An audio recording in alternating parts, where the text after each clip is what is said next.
우리를 부르신 하나님을 찬양합니다. 우리 이 시간 함께 자리에서 일어나셔서 우리를 부르시고 우리와 함께 하시며 찬양받기에 합당하신 주님의 이름을 함께 높이기를 소망합니다. 이 시간 우리 기쁨으로 우리 함께 우리 몸을 움직이면서 우리 주님을 함께 찬양했으면 좋겠습니다.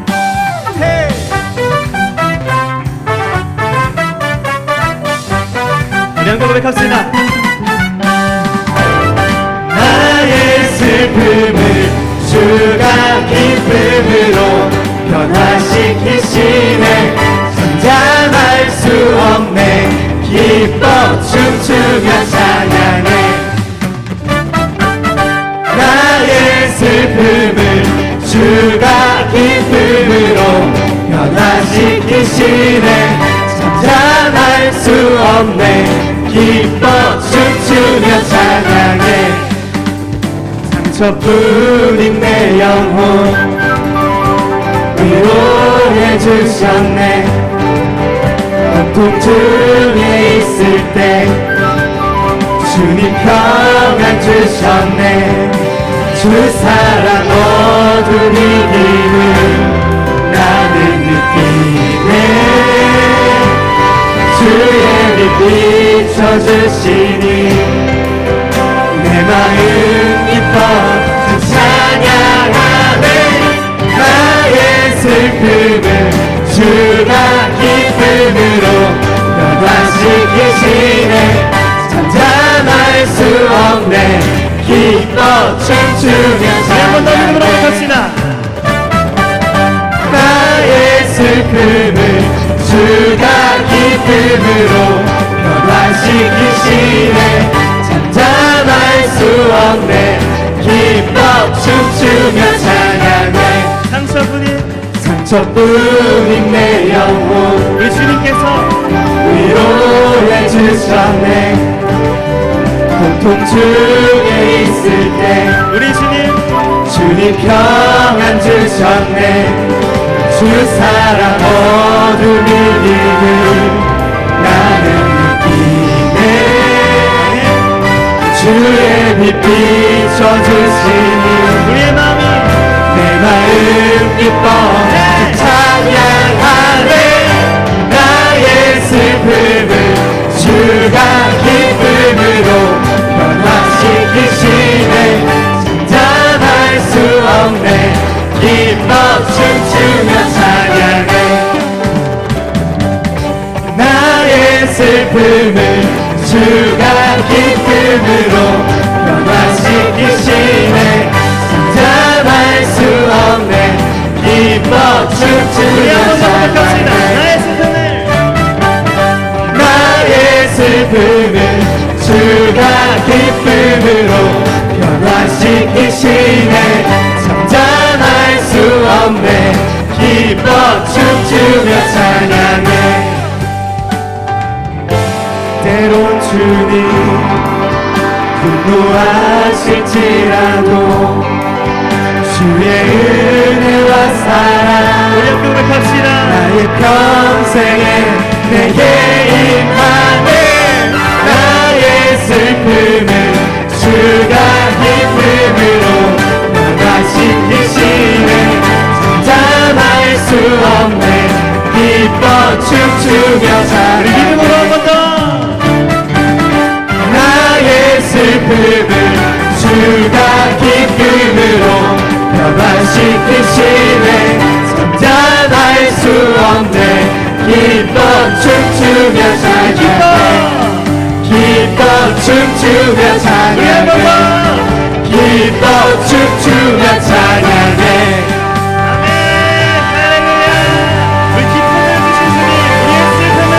기쁨으로 바꾸신 주님을 찬양합니다. 할렐루야.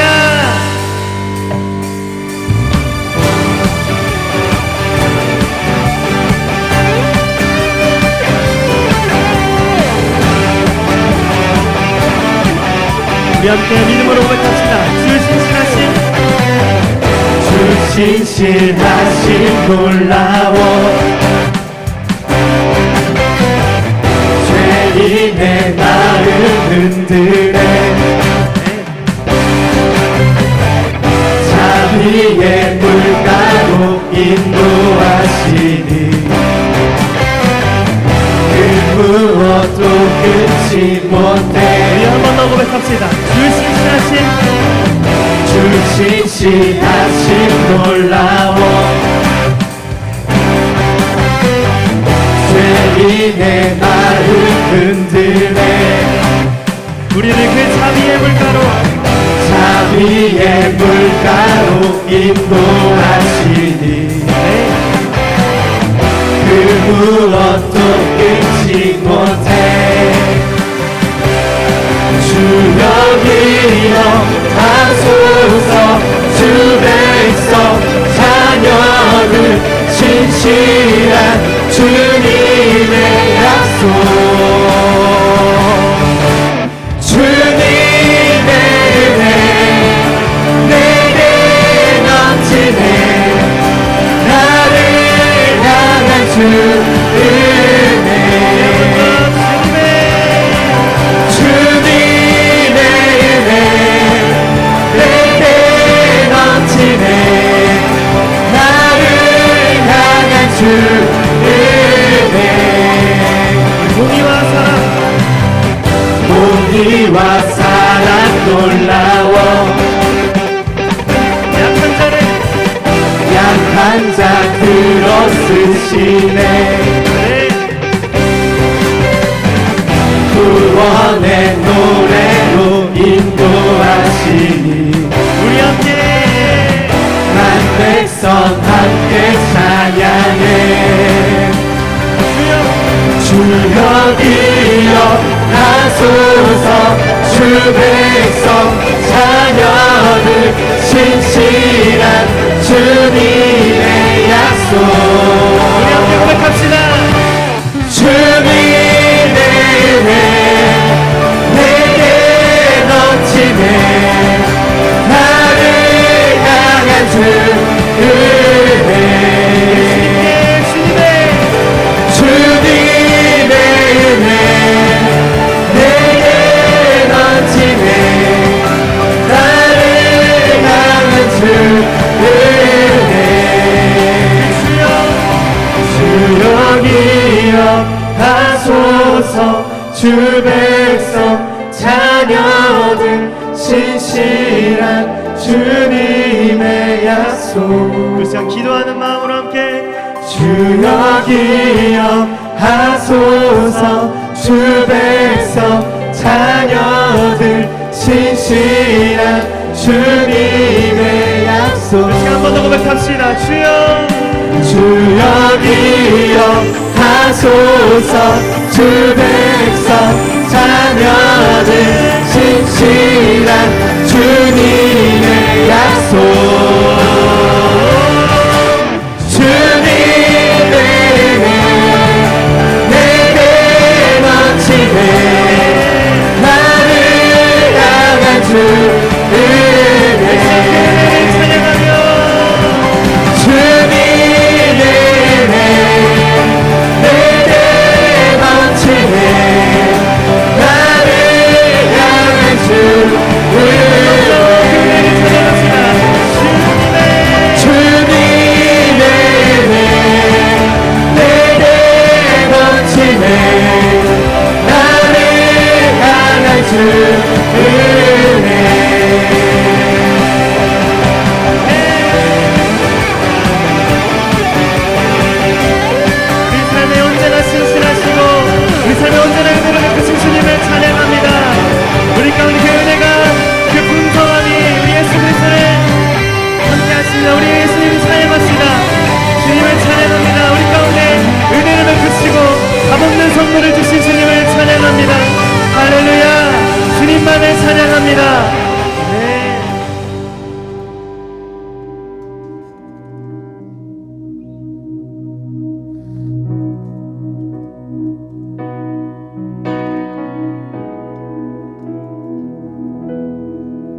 선하신 주를 노래하리.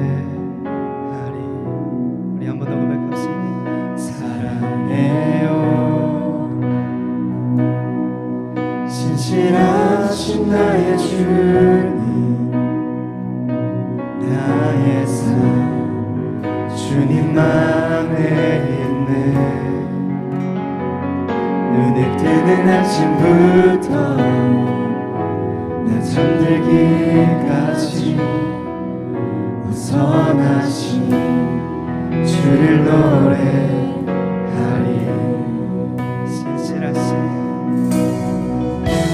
신실하신 나의 주,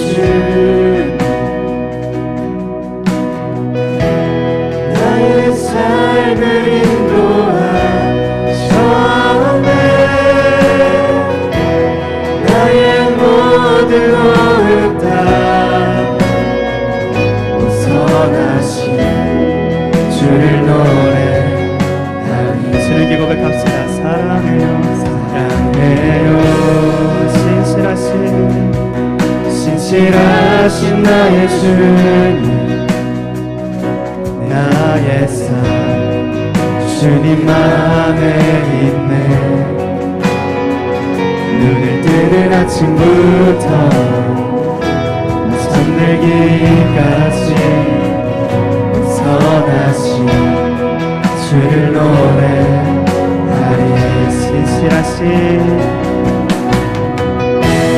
신실하신 나의 주님, 나의 삶을 인도하셨네. 나의 모든 호흡 다 선하신 주를 노래하리. 신실하신 나의 주, 나의 삶을 인도하셨네. 나의 모든 호흡 다 선하신 주를 노래하리. 한번 더 고백합시다. 사랑해요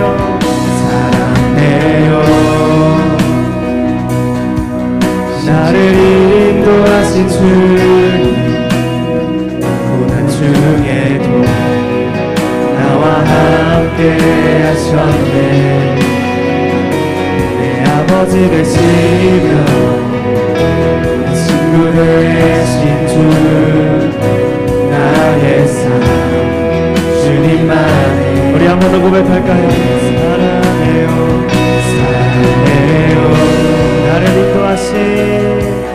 나를 인도하신 주, 고난 중에도 나와 함께 하셨네. 우리 아버지 되시며 친구 되신 나의 삶이 주님 안에 있네. 신실하신 나의 주, 나의 삶을 인도하셨네. 나의 모든 호흡 다 선하신 주를 노래하리. 우리 신실하신 주님, 신실하신 나의 주, 나의 삶을 인도하셨네. 나의 모든 호흡 다 선하신 주를 노래하리. 주님의 선하신 나 인도하시네. 주님의 선하신 날 지켜주시네. 나의 모든 삶 주님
나의 모든 호흡 다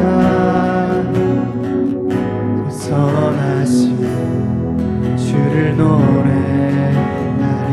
우리 신실하신 주님, 신실하신 나의 주, 나의 삶을 인도하셨네. 나의 모든 호흡 다 선하신 주를 노래하리. 신실하신 나의 주, 나의 삶을 인도하셨네. 나의 모든 호흡 다 선하신 주를 노래하리.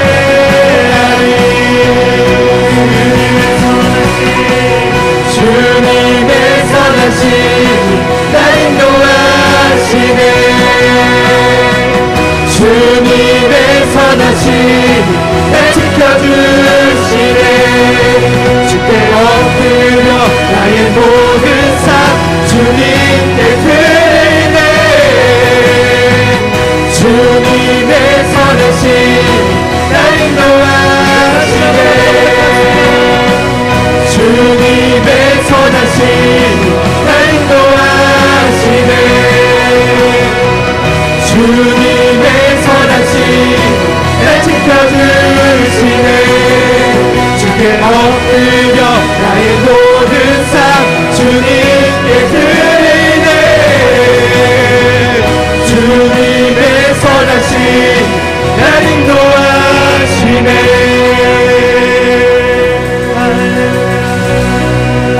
선하신 주님을 찬양합니다. 우리 삶의 고난 중에도 신실하시고 선하신 주님 찬양합니다.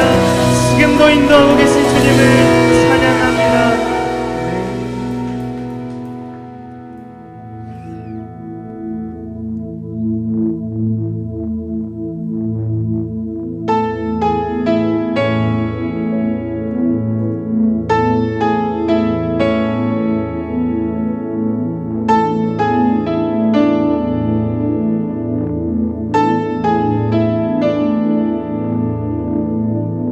기쁨의 옷을 입은 평화의 구원자, 거룩하고 아름다운 예수,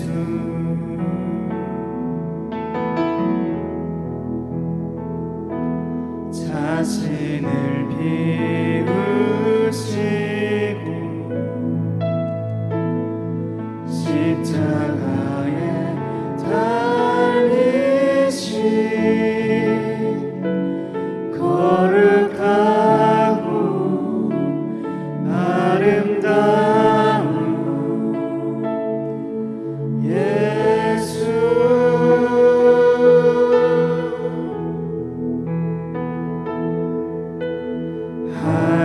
하늘과 땅이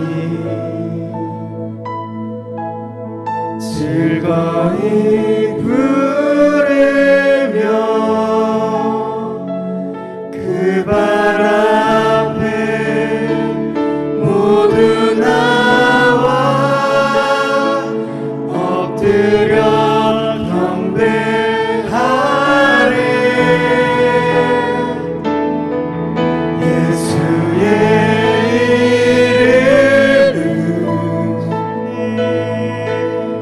해같이 빛나리.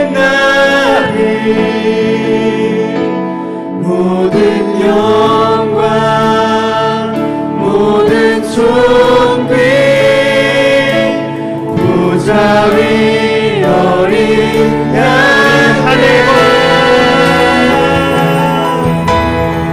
하늘과 땅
되네.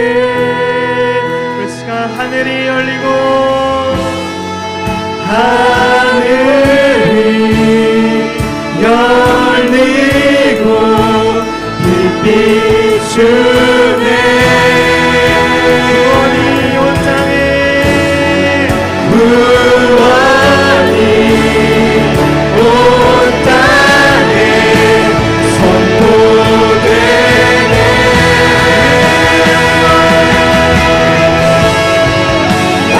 하늘이 열리고 빛 비추네. 우리 주님의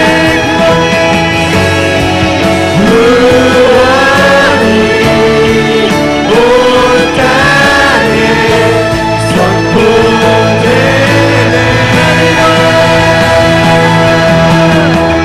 하늘과 땅이 우리 주님의 이름을 즐거이 부르며 그 발 앞에 모두 나와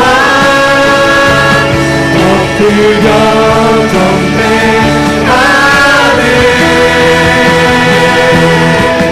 예수의 이름이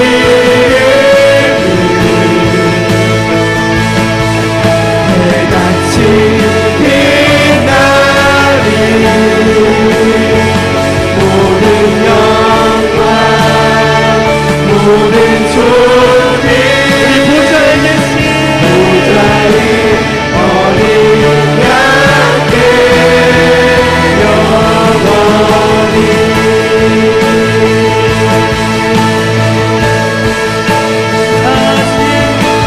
주의 크신 이름 높이며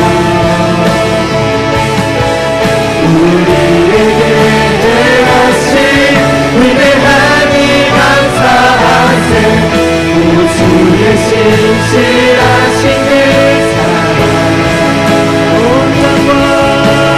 땅과 하늘 위에 계셔 홀로 영원하신 이름. 우리 마지막으로 한번 고백합시다. 다 주의 크신 주의 크신 이름 높이며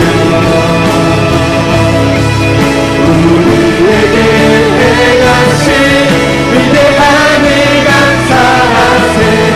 오 주의 신실하신 그 사랑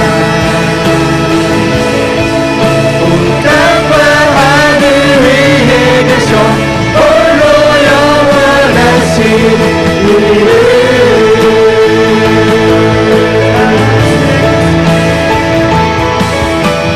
주의 크신 이름 높이며 우리에게 행하신 위대하니 감사하세. 오 주의 신실하신 그 사랑 온 땅과 하늘 위에 계셔 홀로 영원하신. 이 시간 기도 나가기 원합니다. 주님의 높으신 이름만을 이 자리에 그리고 우리 심령에 선포하며 나갈 때에 오늘 이 시간 주님의 보혈이 우리의 심령을 곁들여 주시옵소서. 우리의 마음을 열어 주시옵소서. 이 시간 주님의 이름이 선포되어지는 모든 자리마다 하나님이 임재하여 주셔서 우리의 영을 채워 주시옵소서. 우리 있는 모습 그대로 주님 앞에 나가며 우리에게 부어주실 성령의 기름을 고대하고 사모하며 우리 주님 이름에 치며 함께 기도합시다. 주여 주님 아버지 하나님 우리에게 허락하신 놀라우신 예수 그리스도의 이름을 이 자리에 선포합니다. 예수 그리스도의 구현을 이 자리에 선포합니다. 하나님 예수 그리스도의 이름 가운데 구원을 허락하시고 예수 그리스도의 이름을 이루어진 자마다 친히 찾아가셔서 그 심령을 여시고 그 마음의 문을 여셔서 오늘도 우리에게 허락하신 놀라운 은혜를 부어주신 그리고 나아갑니다. 하나님 이 시간 아버지 앞에 나온 모든 것들이 심령을 열어주시옵소서. 그 마음 가운데 아버지를 향한 갈망과 갈망 함이 넘쳐나게 하시고 오늘도 주님이 우리에게 허락하시는 놀라운 사랑의 은혜만 이 시간 우리를 다스릴 수 있도록 이 시간 우리의 영혼을 채울 수 있도록 주님 우리의 마음을 깨뜨리며 나아갑니다. 주님 깨어서 우리의 마음을 성령 하나님의 역사를 주옵소서. 성령 하나님 나를 다스려 주시옵소서. 주님만 높이며 나가기 원합니다. 아버지 영광 받아 주시고 이 자리에 임재하여 주시옵소서.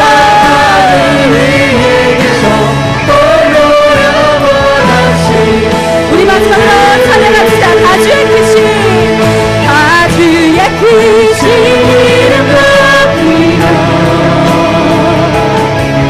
우리에게 가신 위대하니 감사세. 오 주의 신실하신 길 온 땅과 하늘 위 영원하신 이름에 우리 다시 한번 찬양합시다. 마음 다해 고백하며 나 주의 크신 주의 크신 이름은 주님 이 자리에서도 우리가 주님의 이름만을 높입니다. 위대하신 주님의 이름 우리에게 가신 놀라운 은혜를 선포합니다. 주의 신실하신 그 사랑 온 땅과 하늘 위에 계셔 온 땅과 하늘 이 마지막으로 선포하며 온 땅과 하늘 위에 계셔 홀로 영원하신 영원하신 이름 예수 그리스도 그 이름을 우리에게 주신 주님을 찬양합니다. 주님 이 시간에도 우리가 예수 그리스도의 이름을 힘입어서 주님 앞에 나아갑니다. 은혜의 보좌 앞에 담대히 나아갑니다. 주님의 이름을 선포하는 이 자리마다 주님의 이름이 선포되어지는 우리의 영혼과 삶의 자리마다 예수 그리스도께서 허락하신 놀라운 사랑의 은혜만이 우리의 영을 채우며 우리의 삶을 덮을 수 있도록 인도하여 주시옵소서. 오늘도 주님의 말씀 듣길 원합니다. 우리의 심령을 열어주셔서 하나님을 바라보게 하시고 오늘도 우리에게 들려주시는 주님의 세미한 음성이 우리의 영혼을 깨우고 다시 일으킬 수 있도록 회복의 자리가 될 수 있도록 이 시간 역사하여 주시옵소서. 우리 안에 임재하시며 우리의 예배의 주인 되시는 우리 주 예수 그리스도의 이름으로 기도드립니다. 아멘. 우리 주님께 영광과 감사의 박수 올려드립시다. 아멘. 네, 자리에 앉으시겠습니다. 할렐루야, 반갑습니다. 벌써 가을이 찾아온 것 같습니다. 그렇죠? 그래서 환절기인 것 같기도 한데요. 가을이 어떤 계절인가요, 여러분? 새학기의 계절? 우리 대학부 지체분들도 새학기 시작하셨을 텐데 풍요, 풍성, 또 감사의 계절이 아닐까 싶습니다. 가을이 풍성과 풍요의 계절이기도 한데요. 가을을 맞이하는 우리 안에도 하나님의 허락하신 영적인 풍성과 삶의 열매가 풍요롭게 열릴 수 있기를 소원합니다. 우리 그런 마음으로요, 우리 서로를 바라보면서 이렇게 축복했으면 좋겠는데요. 올 가을에 당신 안에 삶의 열매가 가득하길 바랍니다 하는 마음으로 함께 축복할까요? 올 가을에 당신에게 삶의 열매가 풍성히 열릴 것을 축복합니다. 네, 축복합니다. 우리 그 마음으로 함께 찬양하며 서로를 축복합시다.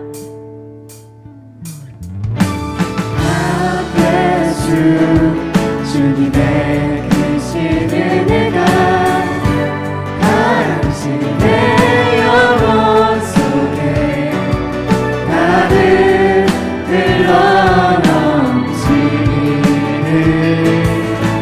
당신의 온온한 마음 행하는 모든 것을 지키시며 보호하시고 참 기쁨이 언제나 여러분에게 넘치기를 소원합니다. 축복하며 기도하며 우리 서로 바라보며 축복합시다. 하나님의 축복이 당신의 삶에 항상 가득하기를 소원합니다. 하나님의 은혜가 날마다 여러분의 삶에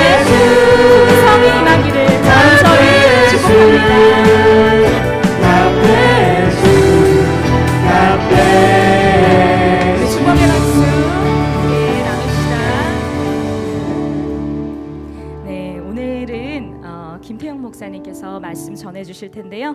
용서 받은 만큼 용서하며 삽시다 라는 말씀 전해주시겠습니다.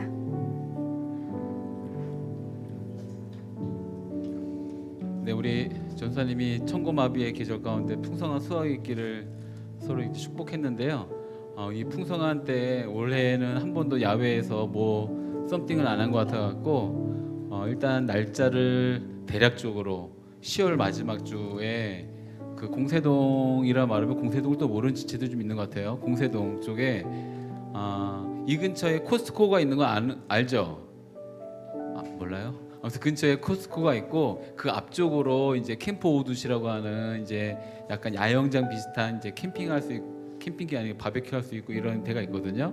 근데 거기서 야외 예배 겸 이제 썸띵을 하려고 합니다. 그래서 뭐 여기서 이제 셔틀도 왔다 갔다 하기도 하고 또 같이 가기도 하고 거기서 바로 갈 수 있는 차가 있으면 바로 가는데 차가 없으면 가기가 좀 힘드니까 어쨌든 그 장소에서 이렇게 좋은 식사도 하고 하면서 야외 예배 하려고 합니다. 그래서 10월 마지막 주 주일인데 기억해 주시고 비가 안 오길 바라고 무엇보다도 우리 지체들이 꼭 이렇게 야외 예배만 하면 야외 체육대회만 하면 안 오더라고요. 그래서 이렇게 함께 그 자리에 함께해서 귀한 교제의 시간도 같이 가질 수 있었으면 좋겠습니다.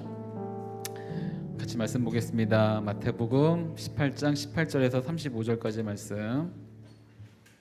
마태복음 18장 18절에서 35절까지 말씀입니다. 말씀이 길지만 우리 함께 지치지 않고 쭉 읽어 가보겠습니다. 마태복음 18장 18절에서 35절까지 말씀 같이 읽습니다. 시작. 내가 진실로 너희에게 말한다. 무엇이든 너희가 땅에서 매면 하늘에서도 매일 것이요 무엇이든 너희가 땅에서 풀면 하늘에서도 풀릴 것이다.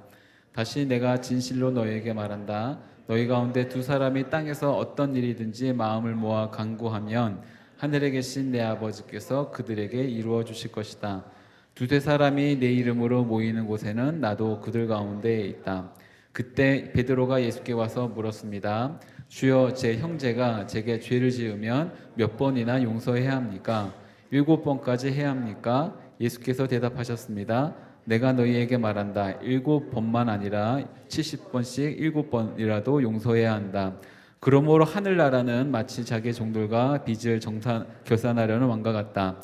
왕이 결산을 시작하자 1만 달란트 빚진 사람이 왕 앞에 나오게 됐다. 그런데 그는 빚 갚을 돈이 없었기 때문에 주인은 그 종에게 그 자신과 아내와 자녀와 전 재산을 팔아 갚도록 명령했다. 그랬더니 종이 그 앞에 무릎을 꿇고 간청했다. 조금만 참아주시면 모두 갚아드리겠습니다. 주인은 그 종을 불쌍히 여겨 그를 놓아주고 빚을 없애주었다. 그러나 그 종은 밖으로 나가 자기에게 100데나리온 빚진 동료 종을 찾아냈다. 그는 동료의 멱살을 잡으며 빚진 돈을 갚으라 라고 말했다. 그의 동료가 무릎을 꿇고 애걸했다. 조금만 참아주게, 내가 다 갚겠네. 그러나 그는 참지 못하고 가서 빚을 다 갚을 때까지 동료를 감옥에 가두어 버렸다. 이 일을 본 다른 동료 종들은 너무 기가 막혀서 주인에게 가서 이 일을 낱낱이 일러 바쳤다. 그러자 주인은 그 종을 불러서 말했다. 이 악한 종아, 내가 나에게 애원하기에 내가 내 빚을 모두 없애주었다. 내가 너를 불쌍히 여긴 것처럼 너도 내 동료를 불쌍히 여겼어야 하지 않았느냐. 그 주인은 화가 나서 그 종을 감옥관리들에게 넘겨주며 빚진 것을 다 갚을 때까지 감옥에 가뒀다. 만일 너희가 진심으로 자기 형제를 용서하지 않는다면 하늘에 계신 내 아버지께서도 너희에게 이와 같이 행하실 것이다. 아멘. 결론부터 한다면 이제 용서에 대한 이야기인데 이 용서에 대한 얘기를 우리가 들으면서 나는 용서할 사람이 없습니다 라고 생각하는 사람들도 있을 것입니다.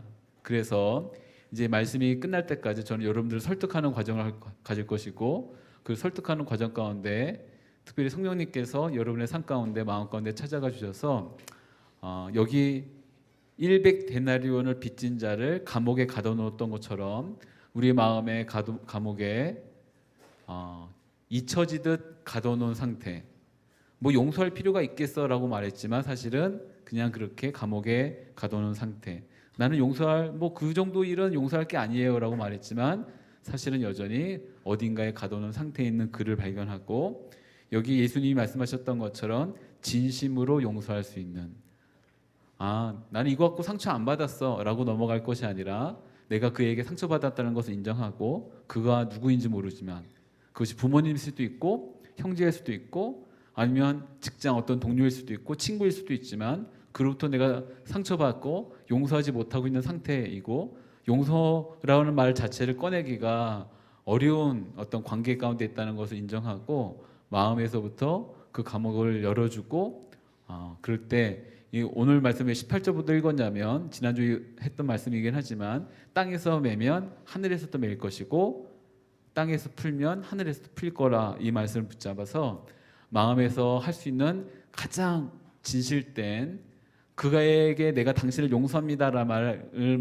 말하는 것이 아니라 일단 내 마음에서부터 가질 수 있는, 그 마음에 닿을 수 있는 용서를 베풀 수 있는, 나눌 수 있는 우리가 될 수 있었으면 좋겠습니다. 가장 기독교적인 요소가 무엇이냐고 누가 묻는다고 한다면 우리는 주저함 없이 은혜라고 말해야 될 것입니다. 이제 예전에 한번 들었던 이야기인데요. 영국에서 한 세계적인 종교 학회입니다. 기독교 뭐 이런 여러 모든 종교들이 모여서 종교 학회를 열린 적이 있는데, 그때 종교를 연구하던 사람들 가운데 이런저런 주제를 갖고 논의하고 토의하고 했던 적이 있었습니다. 그때 기독교 차례가 왔을 때 이런 질문입니다. 기독교 신앙의 독특성은 무엇입니까? 여러분 한번 생각해 보세요. 누군가가 기독교 신앙에서 가장 독특한 것, 다른 모든 종교와 구별되면서 가장 독특한 것이 있다고 하면 그것이 무엇입니까? 라고 질문한다면 어떤 사람들은 이렇게 대답을 했습니다. 성육신이야말로 가장 독특성이 아니겠습니까? 라고 말하니 이제 그에 대해서 이렇게 대답을 합니다. 신이 인간의 육신을 입고 나타났다는 말은 다른 어떤 종교의 경전에서도 쉽게 찾아볼 수 있는 말이다. 그렇기 때문에 성육신이라는 그 자체가 어떤 독특성을 말하기 좀 어렵지 않은가라고 이제 반론이 나왔고요. 또 어떤 이는 이제 부활에 있지 않은가라고 말하니, 이마저도 어떤 누군가는 이렇게 부활했다는 말들이 있으니 그마저도 독특성이라 말하기 좀 어렵지 않은가라는 말들이 있었습니다. 그때 제가 잘 인용을 하는 분이긴 한데, 캠브리지의 학자로서, 문학학자로서 활동했던 C.S. 루이스라고 하는 분이 일어나서 이렇게 말했습니다. 그 대답은 의외로 쉽습니다. 기독교 신앙의 독특성은 은혜입니다. 은혜입니다. 은혜라 함은 줄 의무가 없는 사람이 받을 자격 없는 자에게 아무런 조건 없이 주는 것을 은혜라고 하지요. 우리가 받을 수 있을 만큼 받는 것이 아니라 받을 수 없음에도 불구하고 받고 있습니다. 그리고 그 놀라운 은혜의 시작이 용서라는 것을 하나님은 우리 가운데 알려주셨고 예수님 보여주신 것이겠죠. 그렇기 때문에 기독교 신앙에서 가장 먼저 체험하게 되는 하나님의 독특성, 그리고 하나님의 성품, 하나님이 우리를 만나주시는 어떤 사건이라고 한다면 그것은 용서입니다. 이 용서는 용납에서 시작하지만 용납을 뛰어넘는 어떤 놀라운 어떤 하나님의 은혜이겠지요. 우리 모두는 그 하나님의 은혜를 경험한 자들입니다. 그 하나님의 은혜가 얼마나 놀라운지 우리가 아무런 자격 없지만 하나님을 만날 수 있게 해주신 것이겠죠. 하나님은 은혜를 베푸셔서 우리를 하나님을 만날 수 있도록 이 자리에 모아주셨고 감히 하나님의 이름을 부를 수 있도록 허락해 주셨습니다. 그렇기 때문에 하나님을 만난 이들이 하나님을 드러낼 수 있는 유일한 어떤 가장 첫 번째 방법은 우리가 용서를 가장 처음 경험했기 때문에 다른 누군가에게도 또 동일하게 용서를 경험하게 해주는 것이 가장 좋은 방법이고 가장 첫 번째 방법이어야만 되겠죠. 그럼에도 불구하고 용서를 경험했다고 해서 다 용서를 잘 하는 것은 아닙니다. 우리 다 알고 있듯이 용서를 내가 잘 받았다고 해서 용서를 잘 할 수 있는가? 그렇진 않죠. 그렇기 때문에 세상에는 용서받지 못해 고통하는 사람도 있고 용서하지 못해 고통하는 사람도 있습니다. 용서받아야 되는 사람 같은 경우에는 용서를 받아야 되는데 용서받지 못했기 때문에 그 마음과 영혼이 가난하게 되죠. 메마르게 되고 또한 잠을 자도 잠을 자지 못하게 되고 불안하고 두려움 가운데 빠지는 것을 보게 됩니다. 환경적으로 아무렇지도 않음에도 불구하고 내가 누군가에게 용서받지 못했다라는 것을 알고 있기 때문에 늘 불안한 마음 그리고 심적으로 내적으로 무너진 상태에 살아가는 것이 대부분입니다. 이런 상황이 있으면 무언가 먹어도 신나지 않고 먹어도 신날 수 있을까요? 먹어도 신나지 않고 제 경우에는 아무리 좋은 거, 아무리 비싼 걸 먹어도 이게 먹는 건지 아닌 건지 모르겠고 흥겹게 내가 좋아했던 어떤 유흥을 즐긴다 하더라도 전혀 재미나지 않는 것을 보게 되죠. 왜냐하면 용서를 받아야지만 채워지는 어떤 그 공간이 채워지지 않았기 때문에 일어나는 일들입니다. 또한 용서하지 못하는 사람은 그럼 다른가? 똑같습니다. 용서하지 못하는 사람, 용서할 수 없는 사람도 똑같은 어떤 상태 가운데 처하게 되죠. 물론 용서가 잘 되지 않는 것은 인정합니다. 그럼에도 불구하고 용서해야지 몇 번을 다짐하지만 실제로 용서해야겠다고 생각하는 그 사람을 마주하게 되면 용서가 안 됩니다. 굳이 내가 이걸 밝힐 필요가 있을까? 용서를 굳이 이 시간 내가 풀어낼 필요가 있을까? 오히려 마음 가운데 차오르는 분노와 미움이 더 가득 채워지는 것을 보게 되죠.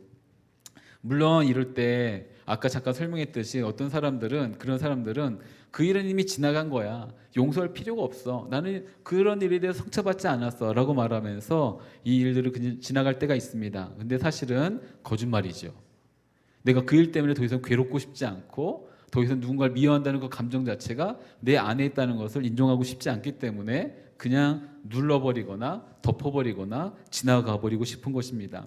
그래서 상처를 내가 더 이상 받고 싶지 않기 때문에 그냥 멀리하는 겁니다. 나는 그 사람과 상관이 없어 라고 생각하고 그냥 덮어버리는 거겠지요. 하용조 목사님께서 이런 말씀을 하셨는데요. 인간은 누구나 용서를 받아야 될 때 용서를 받고 용서를 해야 할 때 용서를 해야만 된다라는 말을 합니다. 말씀하셨습니다. 용서를 받아야 될 때 용서를 받고 용서를 해야만 될 때 용서를 해야지 진정한 마음의 평강과 은혜가 임하게 되겠지요. 그런데 우리는 용서를 하지도 못하고 쉽게 그렇기 때문에 용서를 받지도 못합니다. 우리 안에 있는 죄성이 하나님의 전적인 은혜라는 것을 밀어내고 있기 때문에 그렇겠지요. 이런 어떤 우리의 모습을 알았는지 베드로가 질문을 합니다. 오늘 읽었던 말씀 21절 22절 말씀인데요. 마태복음 18장 21절 22절 말씀 같이 읽죠. 시작. 그때 베드로가 예수께 와서 물었습니다. 주여, 제 형제가 제게 죄를 지으면 몇 번이나 용서해야 합니까? 7번까지 해야 합니까? 예수께서 대답하셨습니다. 내가 너희에게 말한다. 7번만 아니라 1번씩 7번이라도 용서해야 한다. 아멘. 이때 이제 베드로가 용서를 몇 번 해야 됩니까? 라고 말하고 이 횟수 자체 7번이 굉장히 큰 횟수입니다. 왜냐하면 이 당시에 보편적인 랍비들의 가르침은 3번입니다. 3번까지만 용서해줘라. 그래서 이런 말이 있습니다. 어떤 사람이 첫 번째, 두 번째, 세 번째 죄를 범하면 용서를 받을 수 있으나 4번째는 용서받을 수 없다. 왜냐하면 한 사람이 동일한 일에 대해서 3번 이상 죄를 저질렀을 때, 잘못을 했을 때는 그 사람이 행하는 내가 잘못했어라고 말하는 그 자체가 진정성이 없는 거예요. 근데 이 사람은 회개하지 않는 사람이다라고 여기기 때문에 3번 이상은 하지 마라. 라고 이제 말들을 했고 랍비들이 가르쳤고 미시나라고 하는 어떤 그들의 또 다른 어떤 율법과도 같은 거죠. 이런 구전율법에서는 이렇게 말을 합니다. 어떤 사람이 죄를 짓고 회개하고 또다시 죄를 짓고 회개한다라고 말했으면 그에게는 더 이상 회개할 기회가 주어지지 않았다. 무슨 말이냐면 2번인 거예요. 2번까지만 용서해주고 2번 이상부터는 하지 마라. 그래서 그 다음에 이런 말을 붙이는데 어떤 사람과 동료 사이에 죄에 대해서 그가 자신의 동료를 달래기 위해 뭔가 해야 된다고 한다면 그것은 그보에게 하는 것보다 1년에 한 번 있는 속죄일이라고 하는 대속죄일에 가서 하나님께 내 죄를 사해달라고 말한 것이 더 빠르다라고 할 정도로 이제 사람의 마음을 좀 잘 알려준 일입니다. 그러니까 사람에게 가서 용서를 구할 게 아니라 그때부터는 하나님께 가서 구해. 왜냐하면 그 사람은 너를 용서하지 않을 거야. 그러니까 가장 빠른 방법은 1년 동안 참고 기다렸다가 대속죄일에 그만한 재물을 들고 하나님 앞에 나아가서 제 죄를 용서해 달라고 말하는 것이 더 낫다, 효과적이다라는 어떤 가르침이 있었습니다. 그러고 보니까 이제 베드로가 한 질문에 용서를 7번까지 했죠. 그러니까 2번에 했던 미시나보다는 3배 이상이 많고 3번이라 말한 랍비들의 가르침보다는 2배 이상이 많습니다. 근데 7번이란 제한을 걸었기 때문에 엄청난 노력이 있음에도 불구하고 아마 이에 대한 어떤 횟수에 대해서 예수님이 또 다른 가르침을 주시기 위한 거겠죠. 근데 말씀을 보다 보니까 3번까지만 하더라도 참기가 힘들어요. 아시죠? 내가 어떻게 지금 똑같은 일에 대해서 3번인 거예요. 그 사람이 똑같은 일을 3번 합니다. 똑같은 일을 3번을 넘어가면 그때부터는 화를 먼저 내죠. 안 그런가요? 소리가 먼저 높아집니다. 자, 여러분들 혹시 아시나요? 나중에 결혼하면 결혼 얘기를 이렇게 부정적으로 얘기하면 안 되는데 결혼하고 나면 배우자의 싸우는 이유가 뭐 큰 거 아닙니다. 큰 게 아니에요. 뭐 빨래 양말을 아무데나 집어넣으면 여기 내버려두면 우리 큰애는 빨래를 큰애와 둘째는 양말을 찾는데 굉장히 힘들어요. 도대체 어디서 나오는지 모르겠어요. 그래서 때로는 뭐 저기 밑에서 나오고 아무튼 여러 가지 나오게 되는데 책가방 안에서도 나와요. 왜 오늘 신었던 양말이 책가방 안에서 나오는지 잘 모르겠어요. 어쨌든 뭐 그럽니다. 그러면 이제 한 번, 두 번, 세 번 양말 벗으면 빨래통에 넣어놔. 빨래통도 뭐 멀리 있는 것들은 각 방마다 비치해놨거든요. 빨래통에 넣어놔. 말했지만 첫 번째, 두 번째, 세 번째 뭐 하루 이틀이겠어요? 안 바뀝니다. 그 사람의 그 캐릭터 절대 안 바뀌어요. 그러면 세 번째가 아니라 매번 볼 때마다 어떻게 하겠어요? 화부터 내죠. 소리부터 지릅니다. 빨래 분명 거기다 넣으라고 했잖아. 배우자였으면 어떻게 될까요?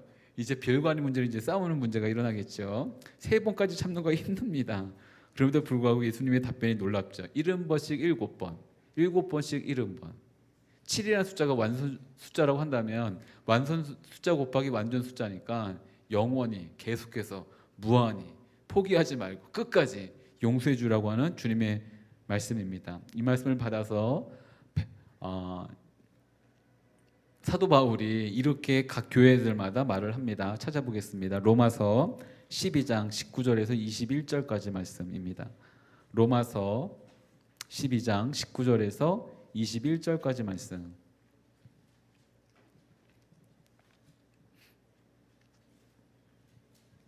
로마서 12장 19절에서 21절까지 말씀. 같이 읽죠. 시작.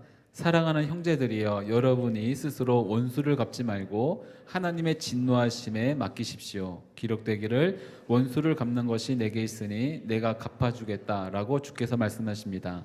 내 원수가 굶주려 있으면 먹이고 목말라 하며 마실 것을 주어라. 이로써 내가 그의 머리 위에 숯불을 쌓을 것이다. 악에 지지 말고 선으로 악을 이기십시오. 마지막 이 21절만 다시 읽겠습니다. 시작. 악에 지지 말고 선으로 악을 이기십시오. 에베소 교회도 권면합니다. 에베소 4장 32절 말씀입니다. 에베소 4장 32절 말씀. 같이 읽죠. 시작. 서로 친절하고 인자하며 하나님이 그리스도 안에서 여러분을 용서하신 것처럼 서로 용서하십시오. 그리고 골로새 교회에도 말합니다. 쭉 다음에 넘어가서 골로새서 3장 12절 13절입니다. 골로새서 3장 12절 13절 같이 읽죠. 시작. 그러므로 여러분은 하나님께서 택하신 사람들 곧 거룩하고 사랑하심을 받은 사람들 같이 긍휼과 친절과 겸손과 온유와 오래 참음으로 옷 입으십시오. 누가 누구에게 불평거리가 있더라도 서로 용납하고 서로 용서해 주십시오. 주께서 여러분을 용서하신 것 같이 여러분도 그렇게 하십시오. 만약 용서에 대한 횟수를 정의한다면 그 정의는 용서해야 되는 사람이나 용서받아야 되는 사람이 아니라 하나님이 하실 수 있습니다. 왜냐하면 용서라는 것이 우리 안에는 없고 하나님께 받는 선물이라고 한다면 이제 이 얼마큼 용서해야 됩니까에 대한 횟수마저도 하나님만이 하실 수 있는 것이겠죠. 그런데 하나님은 이렇게 말씀하십니다. 영원히 계속해서 끝까지 포기하지 말고 진정한 용서가 하나님의 것이라고 한다면 하나님의 은혜로 말미암아 당신의 자녀로 입양된 우리가 할 수 있는 일은 용서하는 것입니다. 그리고 누군가에게 가장 먼저 드러내야 될 성품이 있다고 한다면 그것은 용서이겠지요. 이에 대해서 예수님이 비유를 들어주신 것이 이제 23절부터 오늘 읽었던 마태복음 말씀 18장 23절부터 34절까지입니다. 말씀을 좀 펴놓으시고 이제 설명하겠습니다. 먼저 시작하면서 두 가지 포인트가 중요한데 이제 예수님이 말씀하십니다. 하늘나라는입니다. 하늘나라는 23절에 보면 하늘나라는 이 말은 우리가 많이 봤듯이 마태복음 13장에 하나님 나라를 설명할 때 쭉 설명했던 부분이 하나님 나라는 어떤 것이라고요? 물리적인 공간에 대해서 설명하지 않고 어떤 존재와 그 존재가 행하는 행동에 따른 상황을 설명합니다. 이제 하나님 나라는 어떤 지리적 위치에 있는 곳이 아닌 거예요. 우리가 죽어서 저 하늘 위에 올라가는 것이 아닙니다. 그냥 하나님이라고 하는 이 존재와 그 존재가 행하는 어떤 일들에 따른 상황을 하늘나라라고 설명합니다. 예수님은 이제 그 하늘나라에는 어떤 일들이 일어나는 걸 말씀해 주시는 거예요. 이제 상황에 대해서 우리가 알 필요가 있다는 것이고, 두 번째로 이 비유를 듣다 보면 우리도 이 1만 달란트 빚진 사람이 행하는 일에 대해서 동료가 얘가 했던 것처럼 왕에게 일러 바치고 싶은 마음이 드는 거예요. 와, 1만 달란트나 빚을 탕감받았는데 겨우 100데나리온을 빚져갖고 이렇게까지 했단 말이야? 아무래도 안 되겠네. 하나님께 주인에게 말해야겠다라는 마음이 드는 거죠. 이제 그랬는데, 이렇게 들었는데 여기 성경이 이렇게 딱 고발합니다. 그게 바로 너다입니다. 용서하지 않고 있는 바로 당신이 그 1만 달란트를 빚졌음에도 불구하고, 탕감받았음에도 불구하고 100데나리온을 에 대한 그 빚을 탕감해 주지 않는 너의 모습과 같다라고 하는 고발의 모습과 같습니다. 마치 나단이라고 하는 선지자가 다윗이 우리아의 아내 바세바를 범했을 때 암양 한 마리 가진 이 비유를 들면서 다윗이 분노케 했을 때 그 사람이, 그 왕이 바로 당신이다라고 외쳤던 어떤 비유와 똑같지요. 첫 번째 장면입니다. 이제 왕이 결산날이 됐어요. 이제 여기서 종은 우리가 생각하는 노예가 아니라 왕의 종이기 때문에 관리자로 보는 게 좋습니다. 그런데 이 관리자는 여기 보니까 1만 달란트를 결산해야 되는 거 보니까 고위 공직자였던 것 같아요. 고위 공직자. 그래서 이 고위 공직자는 그가 고위 공직자가 되기 전부터 굉장히 많은 시간 동안 그 공금에 대해서 횡령했던 것이 분명합니다. 그러니 1만 달란트를 이렇게 착복한 거예요. 자, 달란트 비유하겠습니다. 달란트를 설명하죠. 달란트 자체가 금속의 무게로 따졌기 때문에 이게 어떤 금속으로 하느냐에 따라서 화폐 단위가 달립니다. 바뀌게 되는데 금 1만 달란트일지 은 1만 달란트일지 동 1만 달란트일지 몰라요. 그런데 금 1만 달란트는 그게 천문학적인 숫자이기 때문에 도저히 계산이 안 되기 때문에 계산할 수 있는 은 1만 달란트로 가겠습니다. 은 1만 달란트. 은 1만 달란트에서 은 1달란트, 이제 1만이 아니라 은 1달란트는 6천 데나리온입니다. 그러니까 은 1달란트는 6천 데나리온이고 1데나리온은 4인 가구가 4인 식구가 하루 먹을 수 있는 일용직 그 사건에 대한 비용이에요. 그러니까 1데나리온. 내가 열심히 오늘 일했으면 내 가족들이 먹고 살 만큼 줄 수 있는 돈이 1데나리온인 겁니다. 이해가 되시죠?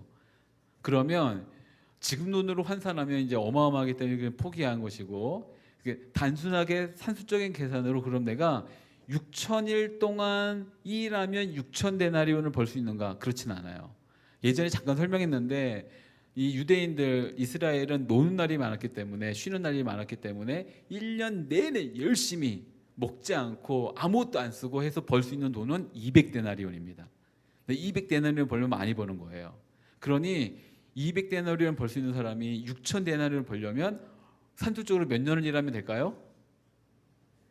네, 그런데 그렇게 불가능하다 아시죠? 먹을 것도 사야 되고 뭐도 사야 되고 하니까 6,000데나리온 1달란트를 벌려면 반평생을 모아도 될까 말까 한 돈인 거예요.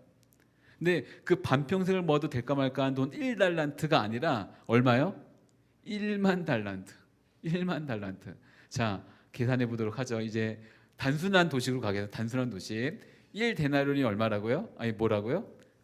우리가 하루 벌 수 있는 이게 그 비용인 거예요.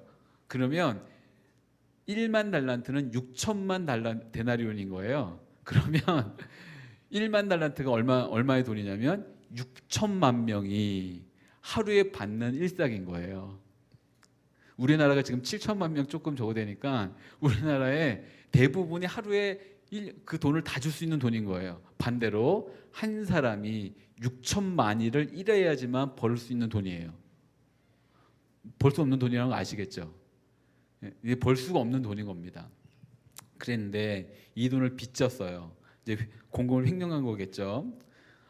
그랬더니 이것을 이제 왕이 결산날에 알아갖고 이것을 갚으라 했는데 갚지 못하는데 여기서 또 한 가지 참 이상한 일이 벌어집니다. 왜냐하면 뭐라고 말하냐면 갚을 때까지 자신 그 종과 아내와 자녀를 팔아라라고 말해요. 이 말은 굉장히 비인격적인 말 같죠? 맞습니다. 왜냐하면 유대인들에게는 이렇게 하지 않기 때문이에요. 별로 안 놀라시네요. 유대인들에게는 이렇게 하지 않는다는 이야기는 이 종은 유대인이 아니란 겁니다. 이방인인 거예요. 이방인인데 고위 공직자까지 올라가서 이만한 돈을 만질 수 있는 사람인 겁니다. 그 말은 왕은 그에게 이렇게까지도 기회를 주었는데 그 기회에 배신을 당한 거죠. 그랬더니 이제 그를 뭐 감옥에 가두고 팔고 하라는 것을 말씀하셨어요. 아까 이런 계산도 했네요. 6천만인을 대략적으로 계산하니까 164만 384년을 일하면 얻을 수 있는 돈이래요. 저 혼자 앉아서 계산해봤는데 말도 안 되는 연수죠. 그렇게 살 수도 못할 텐데. 그래서 왕이 이렇게 한 것은 그냥 합당한 판단이었습니다. 합당한 판단이에요. 그럼에도 불구하고 그 돈을 갚지 못하는 것인데 이 종이 뭐라고 말하냐면 조금만 참아주소서 제가 갚겠습니다. 말도 안 되는 말이에요. 못 갚아요. 말도 안 되는 말을 이제 막 뱉은 거예요. 그랬더니 그 다음에 왕이 27절 이렇게 같이 읽습니다. 27절 마태복음 18장 27절 같이 읽습니다. 시작. 주인은 그 종을 불쌍히 여겨 그를 놓아주고 빚을 없애주었다. 여기 그가 그 말을 했기 때문에라는 단서가 안 붙기 때문에 이제 그가 한 말과 전혀 상관없이 이 왕은 그 종이 불쌍히 여기게 된 겁니다. 그래서 그 빚을 탕감해 준 거예요. 어마어마한 금액이라고 말씀드렸죠. 우리가 일평생 동안 모은다 해도 그 돈을 모을 수 없는 그 돈을, 그리고 그 돈을 잘 쓴 것도 아니라 나쁜 것에 착복하고 횡령했던 그 돈에 대해서 왕은 탕감해 주었습니다. 그리고 나서 이제 내보내겠죠. 은혜란 것은 그것인 것이죠. 어쩔 수 없는 상황 가운데 빠져 있는 이들을 불쌍히 여겨 주시고 찾아와 주셔서 해결해 주시는 것, 그것이 바로 은혜입니다. 우리 인생 가운데 예수님이 그렇게 들어오셨고 나락에 빠져 있었던 우리 인생을 불쌍히 여겨 주셨습니다. 그리고 회복을 꾀하게 할 수 있도록 인도해 주셨겠지요. 두 번째 장면인데요. 주인공의 역할이 바뀝니다. 1만 달란트 빚진 자가 이제는 채권자가 되죠. 채무자가 아니라 채권자가 되었고, 그리고 채무자가 등장했어요. 근데 보니까 동료 관리예요.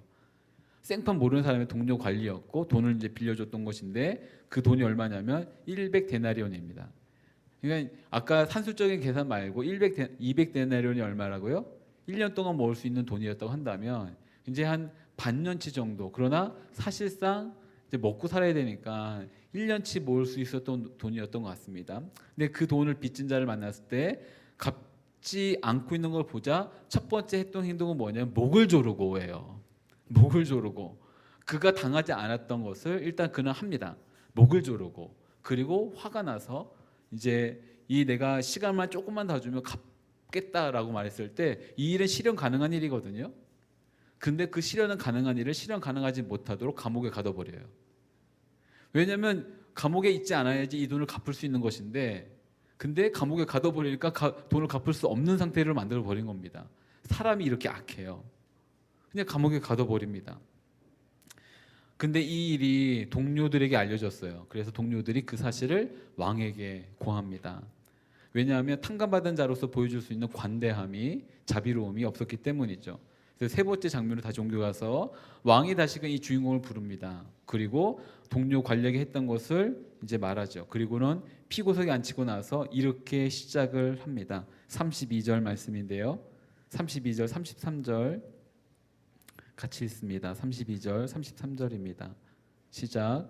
그러자 주인은 그 종을 불러서 말했다. 이 악한 종아, 내가 나에게 애원하기에 내가 내 빚을 모두 없애주었다. 내가 너를 불쌍히 여긴 것처럼 너도 내 동료를 불쌍히 여겨서야 하지 않았느냐. 악한 종아라고 말씀하십니다. 나쁜 종, 비윤리적인 종일 뿐만 아니라 질투와 시샘과 인색하면서 비열한 마음을 갖고 있다라고 표현하는 단어입니다. 비열한 마음을 갖고 있는 종이라는 것이겠죠. 무자비한 이 처사에 대해서 왕은 분노한 것입니다. 그리고 자신이 했던 것에 대해서 번복하고 그가 온전히 행해야 될 책임을 지게 하는 것이 왕의 했던 일들입니다. 왕은 분명 왕이 할 수 있었던 권리를 주장하지 않고 긍휼과 자비를 베풀었지요. 은혜를 베푼 것이었습니다. 그런데 그 은혜를 경험했던 이는 전혀 다른 일을 합니다. 1만 달란트를 빚졌던 자가 고작 100데나리온에 대해서 이 정도로 분노한 것이겠죠. 다른 사람의 모습이 아니라 우리 자신의 모습일지 모릅니다. 그리고 덮어버리고 이 다른 뜻에서 덮어버리고 내가 반드시 어떻게든 하겠다라는 마음을 품고 있는 것이기도 하겠죠. 그럴 때 예수님의 마지막 말씀이 이렇습니다. 35절 말씀 같이 읽겠습니다. 마태복음 18장 35절 말씀입니다. 같이 읽도록 하죠. 시작. 만일 너희가 진심으로 자기 형제를 용서하지 않는다면 하늘에 계신 내 아버지께서도 너희에게 이와 같이 행하실 것이다. 아멘. 용서에 대해서 정리합니다. 용서는 형제가 저지른 죄에 대해서, 잘못에 대해서 떠나보내는 것입니다. 그리고 용서는 형제가 한 행동에 대해서 뭔가 우리가 액션을 취하는 것이 아니라 우리가 가질 수 있는 그 마음에서부터 시작한다는 것을 예수님께서 말씀해 주시겠죠. 그렇기 때문에 용서는 말이 아니라 마음입니다. 그래서 예수님은 너희가 진심으로 마음을 다해서 용서를 하지 않는다면 이런 말씀하셨겠죠. 성경에서 용서란 말이 사용될 때 동반되어지는 행동들이 있습니다. 첫 번째는 그 죄를 덮어주는 것입니다. 용서하는 것을 덮는 것이 아니라 그 행한 일들에 대해서 덮어주는 것입니다. 상대방의 죄와 허물을 덮어주는 것이죠. 하나님은 그렇게 우리의 죄와 허물을 덮어주셨기 때문입니다. 만약 하나님이 우리의 죄에 대해서, 우리가 한 잘못에 대해서 계산하셨다면, 아까 말한 산술적인 계산이 있었다고 한다면 우리는 이 자리에 있을 수 없었을 것입니다. 두 번째로 용서는 치우는 것입니다. 덮어버려서 이제 치워버리는 겁니다. 그렇기 때문에 더 이상 그 일은 가십거리도 되지만 안 되고 논쟁도 되면 안 되며 다시 끄집어낼 어떤 추억거리도 아닌 것입니다. 그냥 지나가는 것입니다. 하나님이 우리의 죄를 동과 서가 먼 것처럼 그렇게 멀리 치우셨다라고 말씀해 주셨죠. 또한 그가 행했던 행동과 그 사람, 그 존재와 분리시키는 것입니다. 세 번째, 용서는 죄를 멀리 떠나보내는 것입니다. 이 이름으로 통하여서 우리 안에 이뤄야 될 일들은 무엇이냐면 그 형제를 사랑하는 것이겠지요. 이 일들을 갖다가 아마 우리는 거룩이라 말할 수 있을 것 같습니다. 거룩함은 뭔가 신령하고 뭔가 경건해 보이고 저 사람 신앙심 좋아 보여요 이런 것이 아니라 그 사람에 대해서 그런 마음을 품고 베푸는, 사랑을 베푸는 것이 진정한 거룩의 모습이라는 것을 말씀해 주는 것이겠죠. 그렇다고 한다면 내가 얼마만큼의 크리스천인가에 대해서 말할 때 그 척도는 예배를 열심히 드리고 찬양을 열심히 하고 헌금을 많이 하고 봉사를 많이 하는 것이 아니라 내가 용서할 수 없어도 그 사람을 용서하고 있는가 용서하지 않는가에 있을 것입니다. 내가 그만큼 그를 용서할 필요가 있을까? 라고 말하는 자체를 인정하지 않고 내가 그 사람을 용서해야 된다는 것을 받아들이는 것이겠죠. 누가 진정한 그리스도인인가 라고 말할 때 용서하는 것이 진정한 그리스도인일 것입니다. 하나님의 말씀을 전하는 사람이라 할지라도 신앙심이 아무리 좋아 보이는 사람이라 할지라도 그 마음 가운데 용서하지 못하는 사람이 있다고 한다면 그는 온전한 하나님의 마음을 가지지 못한 상태이겠지요. 그러나 하나님 우리 가운데 우리가 가야 될 올바른 길을 알려주셨습니다. 그것은 용서하는 것이죠. 용서하는 삶을 사는 것입니다. 머리로는 수많은 성경 지식이 있다 할지라도 또 올바른 어떤 삶을 살아가겠다고 스스로 한다 할지라도 용서하지 못하고 있다고 한다면 그것은 이미 우리의 삶이 어그러지고 있고 신앙은 깨어지고 있다는 얘기일 것입니다.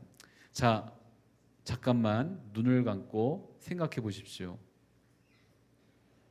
생각해 보면 아직 진정으로 마음에서 한 번도 용서를 해본 적이 없이 그냥 시간이 지나가서 무덤덤하게 그렇게 지나가고 있지는 않습니까? 내가 용서해야만 되는 사람이 있는데 그 용서를 베풀지 않고 끝까지 내 마음의 감옥 가운데 가둬놓고 이 일이 풀어질 때까지 그냥 내 마음이 풀어질 때까지 두겠다라고 하면 그렇게 꽁꽁 싸매고 있지는 않습니까? 사랑하는 여러분 가운데 그에 대한 마음을 풀어주시길 원합니다. 왜냐하면 그래야지만 우리가 그 감옥에서 나올 수 있습니다. 그가 감옥에 갇혀 있는 것이 아니라 사실 내가 그 감옥에 갇혀 있는 것이죠. 용서하지 못하는 그 상태에 있는 내가 오히려 그를 용서하지 못하고 내 마음 가운데 가뒀다고 했지만 사실은 내가 그 감옥 가운데 갇혀 있는 것입니다. 그러니 이 말씀은 그를 위한 말씀이 아니라 우리 자신을 위한 말씀입니다. 나를 위한 말씀이겠지요. 사랑하는 여러분 가운데 이 놀라운 용서의 강물이 여러분의 심령을 덮고 또 마음을 적시고 또한 마음에서부터 용서해 줄 수 있는 놀라운 역사가 있기를 간절히 바랍니다. 같이 찬양하고 같이 기도하려고 하는데요. 이런 찬양입니다. 요즘에 잘 안 불러갖고 잘 모를 수도 있는데 가사를 묵상하면서 이렇게 찬양했으면 좋겠습니다. 주의 도를 버리고 헛된 꿈을 쫓던 우리들, 거짓과 교만한 마음을 용서해 주소서. 하나님의 국률로 부끄러운 우리의 삶을 덮어주소서. 우리의 소망, 우리의 구원 주께 간구합니다. 2절은 심한 고난을 받아 살 소망까지 끊어지고 죽음과 같은 고통에서 주를 보게 하셨네. 용서받을 수 없는 나를 위해 십자가에 달리셨으니 주 사랑에서 그 어느 누구도 끊을 수 없으리라. 그러면서 후렴은 이런 것입니다. 성령의 불로 나의 마음을 태워주소서. 성령의 불로 나의 영혼을 새롭게 하소서. 사실 우리가 용서하겠다고 결단해도 눈을 뜨면 잘 안 됩니다. 근데 그렇기 때문에 도움을 받아야 되죠. 성령님 오셔서 내 마음을 거짓되고 또한 깨어져 있는 이 심령을 불태워 주셔서 새로운 마음을 갖게 하여 주옵소서. 새로운 심령으로 거듭나게 하여 주옵소서. 또한 새로운 영혼으로 주 앞에 나아가 주님께서 원하시는 용서하는 자로, 용서받은 자답게 하나님의 그 용서를 흘려보내는 자로 살 수 있도록 인도하여 주옵소서 라고 이런 마음으로 같이 찬양하고 같이 기도하기를 원합니다. 같이 찬양하겠습니다. 주의 도를 버리고 주의 도를 버리고 헛된 꿈을 쫓던 우리들, 거짓과 교만한 마음을 용서하여 주소서. 하나님의 국률로 부끄러운 우리 삶을 덮어주소서. 하나님의 긍휼로 부끄러운 우리 삶을 덮어주소서. 우리의 소망, 우리의 구원 주께 간구하오이다. 성령의 불로 나의 마음을 태워주소서. 성령의 불로 나의 마음을 태워주소서. 성령의 불로, 성령의 불로 나의 영혼 새롭게 하소서. 영혼 새롭게 하소서. 심한 고난을 받아 심한 고난을 받아 살 소망까지 끊어지고 살 소망까지 끊어지고 죽음과 같은 고통에서 주를 보게 하셨네. 죽음과 같은 고통에서 주를 보게 하셨네. 용서받을 수 없는 나를 위해 용서받을 수 없는 나를 위해 십자가에 달리셨으니 주 사랑에서 그 어느 누구도 끊을 수 없으리. 어느 누구도 끊을 수는 없으리. 우리 가슴에 손을 얹고 찬양합니다. 성령의 불로, 성령의 불로 나의 모든 헛된 마음을 태워주소서. 나의 모든 마음을 불태워 주옵소서.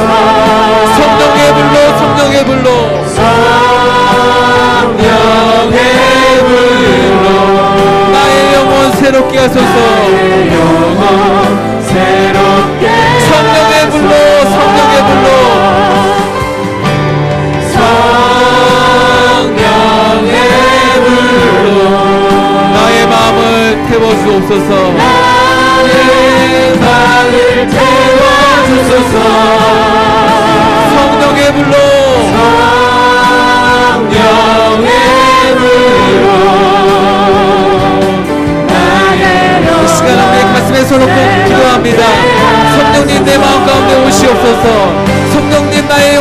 오시옵소서. 성령님 나의 심령 가운데 오셔서 내가 감추어주고 덮어놓았던 나의 모든 깨어지고 무너진 모든 심령 가운데 당신의 치유의 손길로 만들어주시사 온전한 회복이 있을 수 있도록 참된 자유가 있을 수 있도록 성령님 임하여 주옵소서. 함께 기도하며 나갑니다. 같이 기도하겠습니다. 오 사랑하는 주님, 이 시간 오시옵소서. 내 마음 가운데 우리 사랑하는 지체들의 심령 가운데 오시옵소서. 주님의 이름을 부를 때, 주님을 초청할 때 오시옵소서. 주님 이제가 이 자리 가운데 오시옵소서. 주님을 부르는 모든 심령마다 하나님 우리 안에 숨겨져 있는 것, 누가 우러받은 그 상처와 하나님 구하지 못해 하나님 걱정되며 하나님 아파하는 모든 심령의 것들, 하나님 동일한 일들, 동일한 상황들이 일어날 때마다 모든 심령을 높여져 하나님 우리 주님의 심령마다 오셔서 하나님 이제 하나님 모든 심령마다 참된 자유와 참된 회복을 누릴 수 있도록 먼저 우리 주님의 심령과 마음 가운데 자유함을 허락하여 주시옵소서. 회복을 허락하여 주시옵소서. 그 마음 가운데 치유함을 허락하여 주시옵소서. 하나님 주님의 이름을 부를 때마다 하늘의 문을 열어주시사 하나님 그 누구도 줄 수 없었던 진정한 평강과 참된 자유를 누릴 수 있었던 하나님께서 하나님 목말라 있었던 메말라 있었던 모든 심령들마다 하나님 참된 자유를 허락하여 주시옵소서. 오 성령님 하나님 모든 부정한 생각들을 불태워 주시옵소서. 잘못된 시도와 노력을 불태워 주시옵소서. 하나님 무너진 심령을 불태워 주시옵소서. 하나님 그래서 성령님께서 만져주신 놀라운 은혜가 우리 심령들마다 있게 하여 주시옵소서.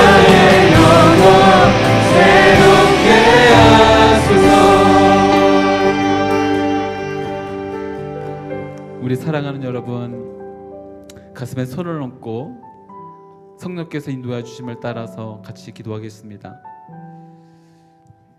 그냥 불현듯 생각나는 사건이나 일이 있다고 한다면 그냥 그대로 그 사실 그대로 한번 아뢰 보십시오.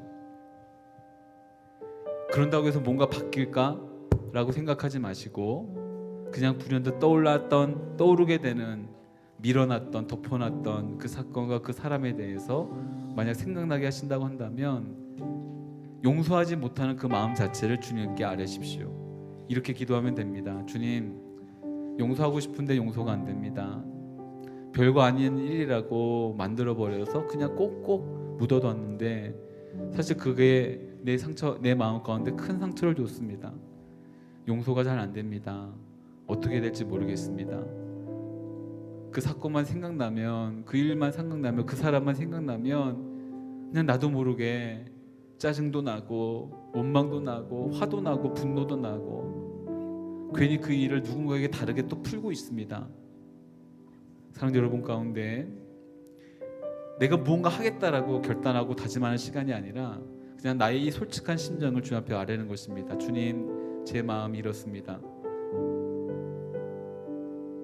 그 누구도 내 마음을 모른다고 생각했는데 그러나 주님께서 이 시간 그런 나의 이렇게 무너져 있는 심령을 아시는 주님이 먼저 찾아오셔서 그 사건을 기억나게 해주시고 울고 있는 나에게 따뜻한 품에 안아주시는 주님의 그 놀라운 사랑을 다시 한번 확인하기를 원합니다. 이 시간 함께 기도할 때 굳이 입 밖으로 소리내서 기도하지 않는다 할지라도 함께 기도합니다. 주님, 제 마음이 이렇습니다. 주님, 제 마음을 만져주옵소서. 성령님 오셔서 덮어놓는다고 이 일이 해결되지 않지만 그럼에도 불구하고 덮어놓을 수밖에 없었던 저의 예전의 그 일들마저도 주 앞에 아뢰며 나갑니다. 제 마음을 주 앞에 아뢰며 나갑니다. 주님 만져주옵소서. 주님만이 제 마음을 만져주실 수 있는 분이며 그 누구에도 말할 수 없었던 그 일들에 대해서, 그 사람에 대해서 오직 주님께만 말하며 또 아뢰며 나갑니다. 용서할 수 없는 자의 마음을 만져주옵시고 그 제 마음이 오직 주님의 사랑 안에서 풀릴 수 있도록 계속해서 당신의 사랑을 부어주시옵소서. 당신의 은혜를 부어주시옵소서. 그 사랑을 경험케 하여 주시옵소서. 내가 어마어마한 사랑에 빚진 자로서 주님의 놀라운 은혜를 빚진 자라는 것을 깨닫게 해 주옵시고 지금 당장은 아니랄지라도 이것이 오히려 나에게 감옥이 되고 옥새가 되어서 끙끙대고 있는 나의 모습을 아시는 주님이 이제 그 모든 것으로부터 해방함과 자유함을 주시기 위해 이 말씀을 주심을 믿고 주 앞에 나아갑니다. 주님 우리의 마음을 만져주옵소서.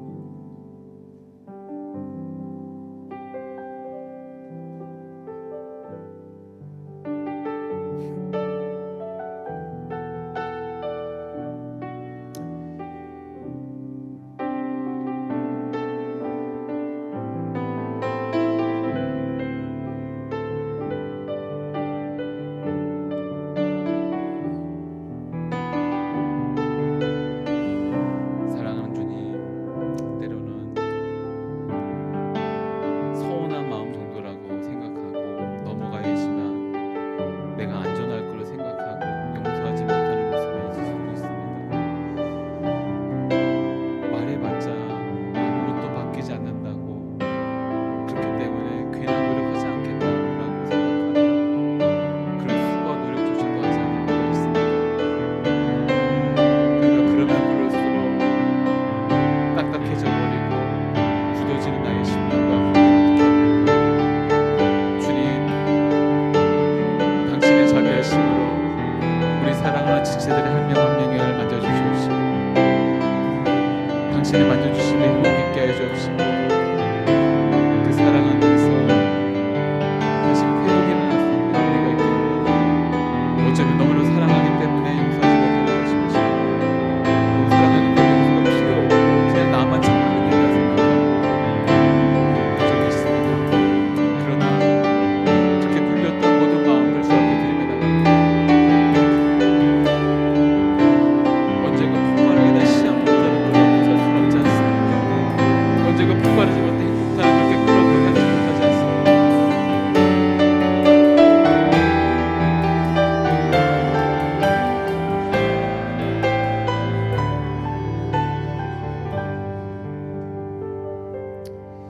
우리 한 번만 더 같이 기도합니다. 같이 기도할 때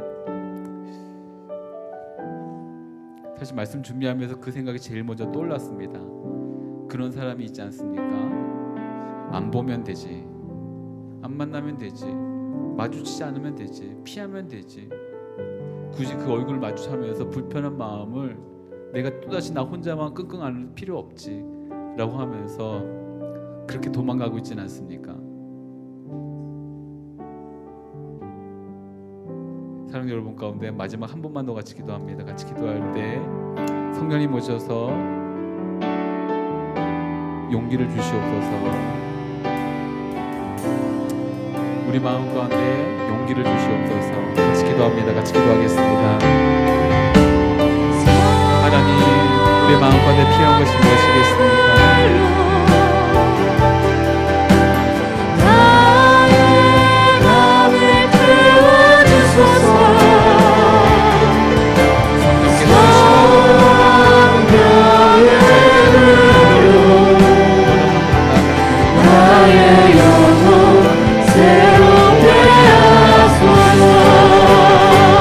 도망치지 않게 해주옵소서.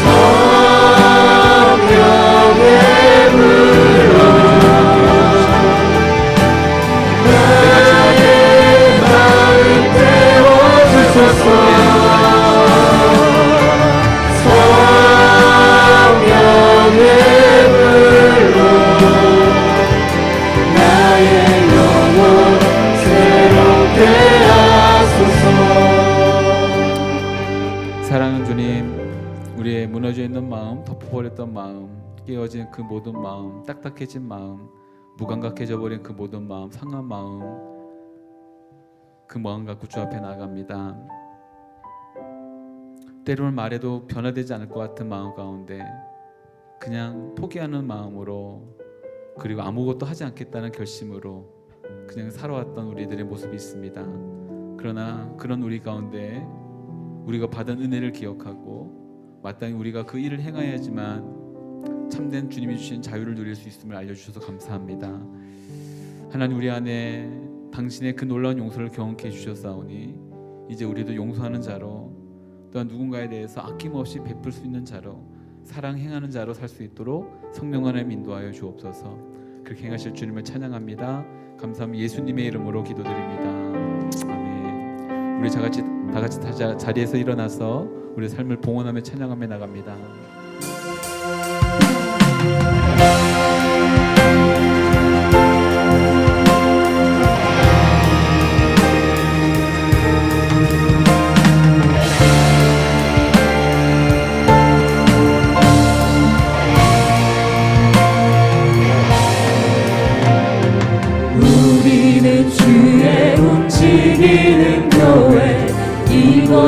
주님을 위한 자리 내가 기도하는 모든 땅에서 하나님 예배받을 나를 보내하네 나의 보내러 주님의 성전을 지으리 높임을 받으소서 나의 찬송 중보하신 주님을 거룩하십니다 두 손 들어 주님의 보좌를 만들고 만나에 경배하리 그는 내게 사이에 임하신 것처럼 내 위에 임하소서 하나님 우리가 이곳에 섰으니 이 땅을 치유하소서 하나님 우리가 어디에 있든지 주를 높이리라 영광과 주님을 속축하시어다 나라에 임하시라 영원한 통치자 주 예수 그리스도 그를 위대하신 왕 주님을 찬양.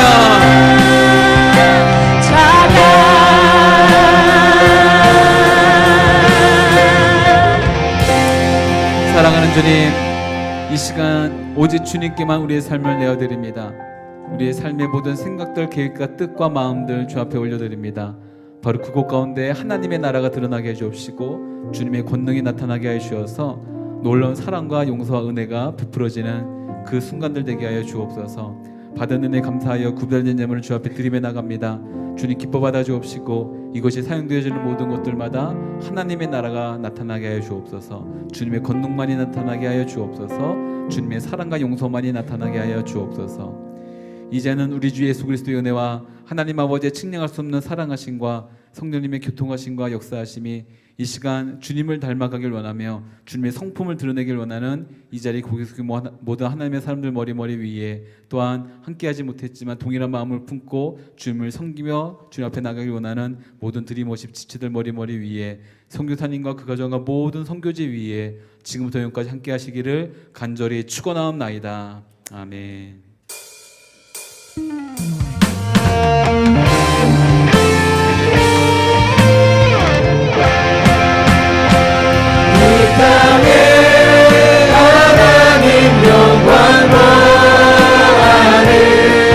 그런 나라가 되게 하소서 열방에 하나님 영광 비추는 그런 나라가 되게 우리 마라나타 마라나타 아멘 주 예수여 어서 오시옵소서. 마라나타 아멘 주 예수여 오시옵소서